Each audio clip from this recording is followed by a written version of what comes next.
আসসালামু আলা রসুলিহিল করিম ওয়ালা আলিহি ওয়াসাহাবিহি আজমাইন। আসসালামু আলাইকুম ওয়া রাহমাতুল্লাহি ওয়া বারাকাতুহু। আজকে একটা রুগী নিয়ে এখানে আমরা বসছি। চাঁদপুর থেকে আসছেন আপনি? চাঁদপুর থেকে আসছে।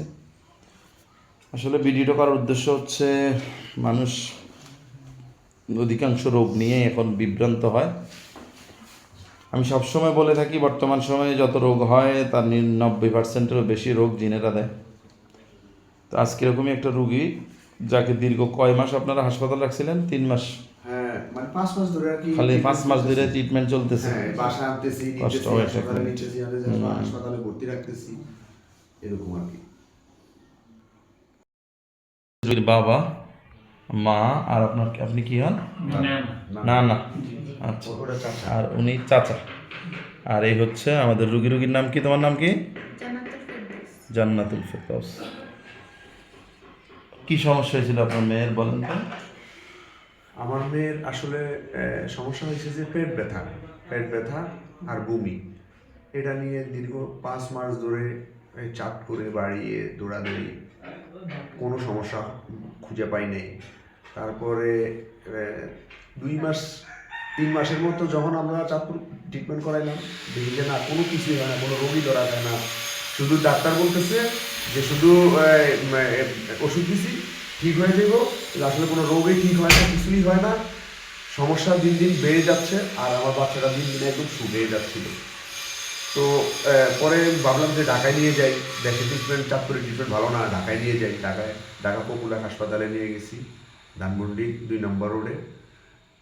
ওখানে যাওয়ার পরে আবার দীর্ঘ অনেক ধরনের আবার পরীক্ষা নিরীক্ষা দিল।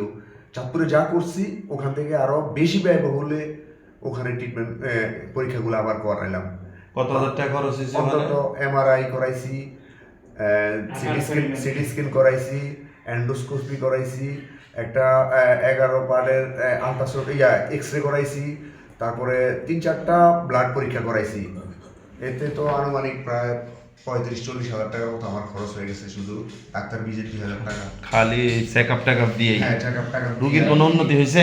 রুগীর কোনো উন্নতি হয় নাই। তারপর আমি বলতেছি, যে ওনারা বলতেছে একটা এক্স রে করাইলে 11 পার্টের একটা এক্স রে আছে, না 9 পার্টের একটা এক্স রে আছে, এটা করলে যে রুগীটা বোঝা যাবে যে ওর পেটে যে খাবারটা যাওয়ার পরে এই খাবারটা পাকস্থলীতে যাইতে কতক্ষণ সময় নেয়, বা এটার ভিটামিন প্রোটিনগুলো শরীরে ঢুকতে কতক্ষণ সময় নেয়, এরকম একটা ওরা চেক আপ দিছে। দেওয়ার পরে ওরা প্রতি 2 ঘন্টা পর পর একটা করে এক্স রে নিত, এরকম নিতে 9টা পর্যন্ত নিছে। পরের দিন সকাল 11টা পর্যন্ত, সকাল 9টা থেকে শুরু করছে, রাত 11টাতে শেষ করছে। পরের দিন সকাল 11টার দিকে আবার একটা লাশ কপি ছিল, এটা করছে। করার পরে রিপোর্টটা ওনাদেরকে অনেক রিকোয়েস্ট করে বললাম যে ভাই, আমি তো চাঁদপুর থেকে আসছি, আপনি একটু দয়া করে করেন, এই আমার রিপোর্টটা একটু তাড়াতাড়ি দেন, আমি আবার আজকে চলে যাবো। আজকে 6 দিন আমি এখানে আসছি, যদিও আমি একটা এন্ডোস্কোপি করাইতে আসছি, কিন্তু আমি ভাবছি যে এখানে আমি এখন প্রফেসরটা দেখাইলে এরকম হবে যে আমি বুঝতে পারবো যে উনি চাঁদপুরের ওই ডাক্তার সমস্যা পায় নাই, উনি হয়তো বা পাবে। বড় কোনো প্রফেসর দেখাইছেন ওখানে? নিয়ে প্রফেসর দেখাইছি, ডক্টর রাইসুর রহমান, ঢাকা পিজি হাসপাতালের, উনিও একজন অধ্যক্ষ, এখন যদিও সাবেক, কিন্তু উনি ছিল আর কি, অধ্যক্ষ আর কি। তো যাই হোক, ওনাকে দেখালাম, উনিও খুব ভালো করে রিপোর্টগুলো দেখলো। এই 5-6টা রিপোর্ট যে এত সুন্দর করে উনি দেখছে, দেখার পরে এত সুন্দর করে পাড়ে একটু সময় করে উনি দেখছে, দেখে উনি এভাবে বসে বলতেছে, কোনো প্রবলেম পাইলাম না, কেন এই ব্যথাটা হয়। আচ্ছা ঠিক আছে, যেহেতু চলে যাবেন, তাহলে এক কাজ করেন, এই একটা ওষুধ চেঞ্জ করে, 8টা ওষুধ দিছিল, 8টা মেডিসিন দিছিল, এর মধ্যে একটা কেটে দিল, আর বাকি 7টা নিচে দিয়ে আরেকটা দিল। ইটোগেট নামে একটা গ্যাস্ট্রিকের ওষুধ দিল, ইটোগার্ডটা কি জানো, হ্যাঁ এটা দিল। দেওয়ার পরে বললো যে এটা খাওয়ান, ইনশাল্লাহ ঠিক হয়ে যাবে, মাসখানিক সময় লাগবে। কিন্তু আমি বাসায় আনার পরে দেখলাম যে ও দিন দিন আরো দুর্বল। আচ্ছা, এই 3 মাস বা 5 মাস খাওয়া দাওয়া কি অবস্থা ছিল? খাওয়া দাওয়া তো হুজুর, ওই যে শুধু একটু জাও পানি আর ওই মেডিসিন, খাইলেই বমি হইতো, খাইলেই হুজুর বমি করে একদম সব ছাইড়া দিত। আর যদি কখনো যে 15 মিনিট 20 মিনিট আধা ঘন্টা ছিল, পেটের ভিতরে এমন গোল পাক খাচ্ছিল, মনে হয় যে এইদিকে ধাক্কায় ফালাই দিতেছে, এইদিকে ধাক্কা মারতেছে, উপরের দিকে ধাক্কা মারতেছে, গ্যাসে বুক টুক পুরো জাম হয়ে যেত, নিঃশ্বাস বন্ধ হয়ে আসতো। হুজুর আমি আর একটু বলি, বলার পরে হুজুর বলতেছে যে এই বাবা এই রুম যন্ত্রণা এর চেয়ে মরে যাওয়াই ভালো, আমি খুব কষ্ট পাই। ঠিক আছে, আমি বললাম যে বাবা এমন কথা বললো না, আল্লাহ তোমার সুস্থতা যদি রাখে কপালে পেলে তুমি সুস্থ হবা ইনশাল্লাহ। পরে হুজুর কি করলাম, বাসায় ওই ঢাকা থেকে নিয়ে আসলাম, নিয়ে আসার পরে দেখেছি ও আরো দুর্বল, ওই ওষুধগুলো মেডিসিনগুলো খাওয়ার পরে আরো দুর্বল। পরে ভাবলাম যে আমি ওই সায়েদ হুজুরের একটু ফোন দেই, আবার যদি একটু সুযোগ পাই। ভিডিওটা আপনারা আগে দেখছেন, কিন্তু আপনারা চেষ্টা করলেও ওইভাবে জোর দেন নাই, জোর দেই নাই। জি, মানে আপনারা চিন্তা করছেন মেডিকেল সমস্যা। জি, মূল বিষয় হচ্ছে এখানে, মানে মূল আপনারা medical টেনশন সমস্যা। করছেন যে হুজুরের কাছে গেলে এটা ভালো হবে না, এটা কিসের সমস্যা, এটা মনে হয় মেডিকেল সমস্যা। বেশিরভাগ আপনারা চিন্তা করছেন এটা মেডিকেল রোগ, তাই না?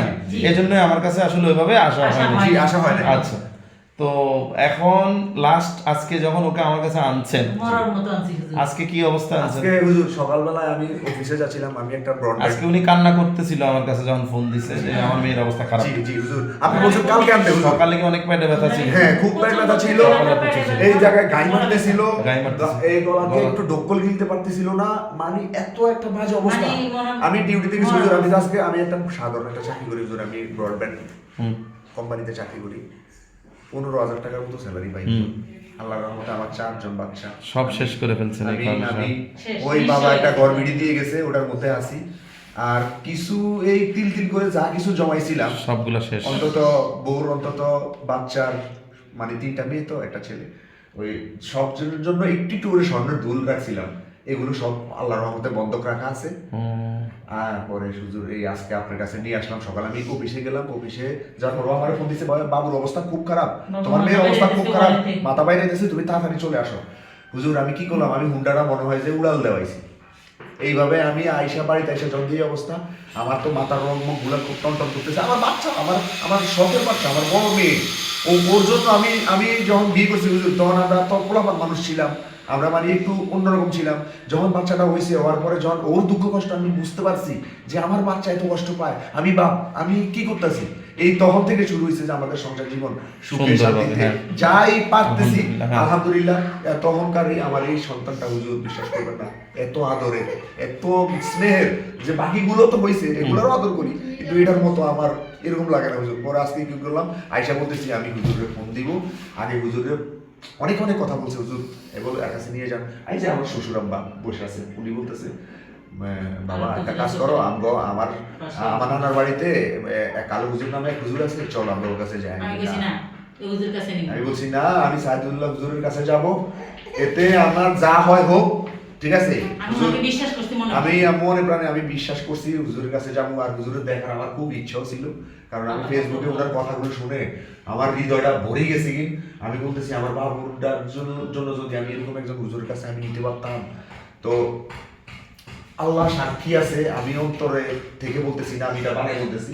পরে আমি লাস্ট সব ধরা খাওয়ার পরে আপনার কাছে আসছি হুজুর, এখন আপনি ট্রিটমেন্ট দিচ্ছেন। আমার বাবু 5 মাস পরে আজকে মুরগি মাংস দিয়ে আপনার ঘরের ভাত খাইছে। আমার বাবু এখনো বসে আছে আলহামদুলিল্লাহ। এতক্ষণে তো এইভাবে মোসরা এক হইতো, বাবা আমি মরে যাই, তাড়াতাড়ি আমার বালতি দাও, বমি করে সব বড় খেলাইছে হুজুর, চোখগুলা বাইরে হয়ে গেছে গা হুজুর।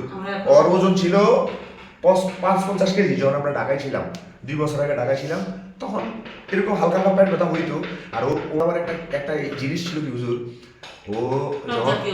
যখন আমরা ঘরে বা সবাই যখন আমরা তো ঢাকায় থাকি, তো প্রত্যেকের ফ্ল্যাটের রুমে, তখন আমার বাবু কি করতো, আমরা যখন সবাই একসাথে বসে কিছু করতেছি, ও কি করতো, আস্তে আস্তে কি করতো, ওই মেকআপটা নিয়ে ও বাথরুমে চলে যেত, বাথরুমে যায় আর শুধু স্বাস্থ্য, বাথরুমে থাকতো বেশি সময়। হ্যাঁ, বাথরুমে যায় ও কি করতো, ও স্বাস্থ্য, হ্যাঁ, তো সাজা বুঝে ধর একদম, বাবা তুমি সত্য কথা বাবা, আমি বলি তুমি রাগ করো না, হ্যাঁ, বলতো যে জান্নাত একটা সাজি বুঝি একটা সুন্দর করে, মাশাআল্লাহ আমার মেয়ে এত কিউট চেহারা ছিল হুজুর, বিশেষ করে সাজি বুঝে আসতো, তখন তো আর একটু ছোট ছিল হুজুর। আসলে মূলত বাবু যখন 10-11 বছর বয়স থেকেই ওর পিছে হয়তো শুরু হয়েছে, এখন দিন বাবু কাশতে হয়ে যাচ্ছে হুজুর, হুজুর ক্লাস 10 উঠতে পারে হুজুর, হুজুর ক্লাস 10 উঠছে এবার ক্লাস 10-এর পরীক্ষাটা বার্ষিক পরীক্ষাটা দিতে পারে নাই,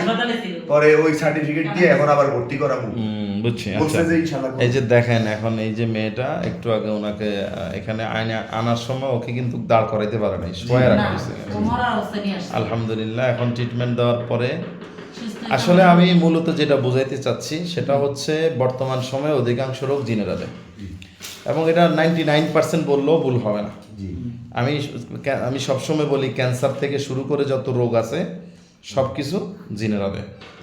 এখন মানুষ এই হাসপাতাল গিয়ে বিভ্রান্ত হচ্ছে, আর আমাদের দেশেও সঠিক চিকিৎসা না থাকার কারণে মানুষ ধোঁকা খাইতেছে। মানে হুজুরা দেন একজন বুঝবো বুঝা যে চিকিৎসা দেবে এরকম পরিস্থিতিও নাই, এবং অনেক হুজুর তো এই ধরনের রুগীকে মেডিকেল রুগী বলেই পার করে দেয়। আমি দেখছি, ঠিক আছে। এখন যাই হোক, আমার ভিডিওটা আমি যে ভিডিওগুলো ছাড়ির উদ্দেশ্য হচ্ছে মানুষ যেন বুঝে। আপনারা ঘরে ঝাড়ফুঁক শুরু করবেন, যে কোনো রোগ হইলে আগে ঘরে ঝাড়ফুঁক করতে হবে, এবং ঝাড়ফুঁক করলে অনেক সময় গোপন বিষয়গুলো প্রকাশ হয়ে যায়। যদি জিন থাকে ওটাও প্রকাশ হয়ে যায়। যেমন একটা কথা, এখন এই মেয়েটার পেটে ব্যথা করে, ঝাড়ফুঁক করলে যদি পেটে ব্যথা কমে যায় তাইলে তো বোঝা যায় যে ওর পেট জিনের কারণে সমস্যা বা আলগার কারণে সমস্যা। কিন্তু মানুষ ওটা না করে আগে হাসপাতাল গেলে তো একের পর এক চিকিৎসা, ওষুধ, এইটা সেটা চলতে থাকে। এই যে ওরা এখন তোমার কেমন লাগতেছে না? আলহামদুলিল্লাহ ভালো লাগতেছে না? দেখেন মেয়েটাকে একদম শুকায় ফেলছে, মানে ওর শরীরে মাংস বলতে নাই। 5 মাসে না খাওয়াইয়া ডাক্তাররা খাওয়া বন্ধ করে দিচ্ছে। ডাক্তাররা বলছে শুধু যাও খাইতে না। আচ্ছা, এখন আমরা ট্রিটমেন্ট দিলাম, এখন আমি ভাত খাওয়াইছি ওকে, এখানে আমার ঘরেই খাওয়াইছি, এবং এ কিন্তু আজকে সকাল থেকে বমি করতেছিল, পানি খাইতে পারতো না, পানি খাইলে বমি হইতো। এখন পানিও 2-3 গ্লাস খাইছে, ভাতও খাইছে, আলহামদুলিল্লাহ। বমির ভাব আছে কোনো? ভালো লাগতেছে আলহামদুলিল্লাহ। তো এটাই হচ্ছে কথা, সব আল্লাহর ইচ্ছা। আর এখানে আমি কোনো কিছু খাওয়াইছি ওরে, ওষুধ খাওয়াইছি, ঝাড়ফুঁক করছি কি দিয়া? কোরআন দিয়ে। কোরআনের বাইরে কিছু দিছি আমি? আচ্ছা, কোরআনের বাইরে কিছু দেই নাই। তারপরে তুমি এদিকে আসো,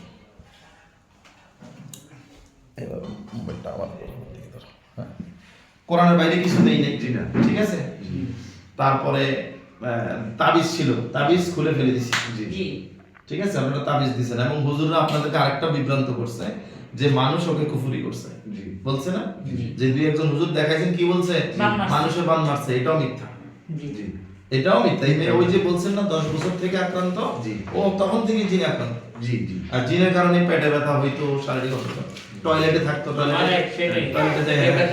টয়লেটে যায় এই যে সমস্যা, ঠিক আছে। এগুলো সব জিনেরা করে। কিন্তু অধিকাংশ হুজুরদের কাছে গেলে বলবে তাবিজ করছে, তাবিজ কেটে দিছে।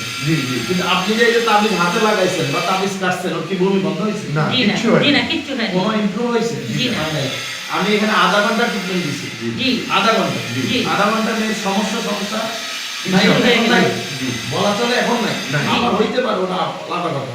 আমি প্রত্যেকটা রোগীর এই জন্য 3 মাসের কোর্স করি। কেন করি? কারণ আমার এখান থেকে গেলে আমার প্রবলেম হইতে পারে। কারণ জিন হচ্ছে একটা জাতি, মানুষের মতো। আমরা এটাকে অন্যভাবে চিন্তা করি যে 2টা জিন আছে, মাইরা ফেলাইলে মনে হয় রোগী সুস্থ, না, এরকম না। এর জিন এখন আমি লক্ষ লক্ষ জিন মারছি, এরপরে বাড়িতে আরো মারছি, বাড়িতে আরো থাকতে পারে, ওগুলা খুঁজে বের করতে হবে। এভাবে আস্তে আস্তে পরিপূর্ণ সুস্থ হবে। এই জন্য ধৈর্য থাকতে হয় চিকিৎসা।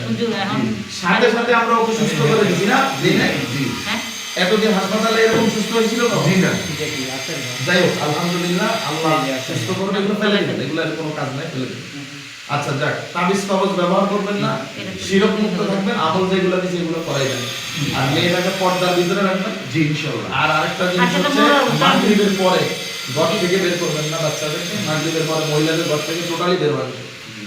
এই নিয়ম কানুনগুলো মেনে চলবেন। ঠিক দুপুরবেলা মেনটেন করবেন, দুপুরে কোথাও যেন না বাইরে হয়।